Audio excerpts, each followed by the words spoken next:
Okay, the last video we closed out with Christianity, and this video is, or this link right here is John Green's crash course video on Christianity, from Judaism to Christianity. So, and it's really informative. It's going to give you a lot more detail, more than you probably need for the AP exam, but it's a great supplement. Watch it when you get a chance. Okay. Greco-Roman philosophy emphasized logic and objective questioning to solve problems, as opposed to the use of gods and religion. And the scientific method was developed from Greco-Roman philosophy as a way to investigate the workings of nature. And what the Greco-Roman philosophers really tried to do was view the universe as parts of a whole. And the philosophers developed the concept of atoms as building blocks of matter. So they were very successful. They were kind of, a good way of describing them would be worshippers of science. And this is another great crash course videos on the Persians and the Greeks. I would definitely encourage you to watch this at some point. So a big question is, how do these belief systems affect gender roles? Well, Buddhism and Christianity encouraged monastic life, meaning that they would open monasteries for men to go or nunneries for women to go, and basically they were married to the church. In Buddhism, women could achieve nirvana. An alternate lifestyle was available for women as nuns in a monastery, like I said, or a nunnery. In Christianity, men and women were equal in the eyes of God. Women could go to heaven. Many early converts were women, and women could live in convents. And there's actually a lot of evidence to prove that women were the first people to open what we would call a home church for Christians.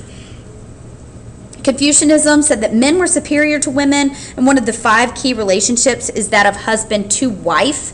And they emphasized filial piety, meaning that they wanted people to respect their parents and ancestors, and this went across genders. And in Hinduism, men were superior to women. Women were not allowed to read the sacred prayers or the Vedas.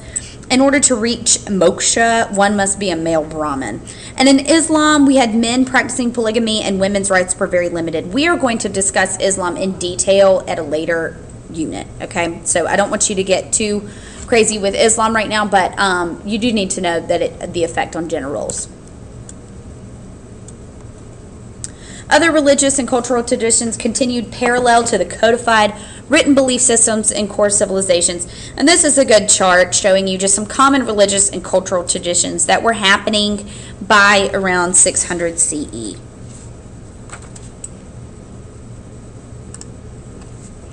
Let's talk a little bit about shamanism and animism.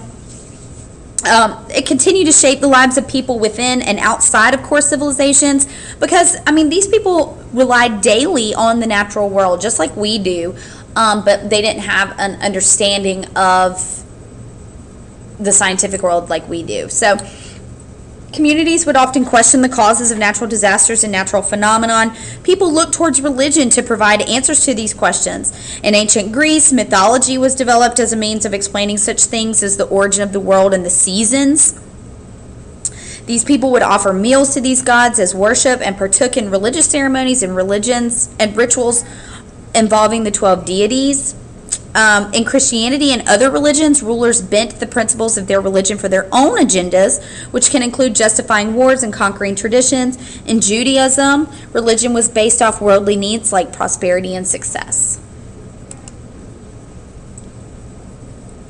Ancestor veneration also persisted in many regions of the world, particularly in Eastern Asia and China. They believed that ancestors were either among them or they were in the state of nirvana. They would decorate the tombs of their ancestors, and they would pass down oral traditions from generation to generation, reinforcing this idea of worshiping your elders and your ancestors. Artistic expressions are going to show distinctive cultural developments. In religion, we had sculptures of gods. A lot of art and culture was based on worldly needs and events. For example, paintings of travels along the Silk Roads were very popular.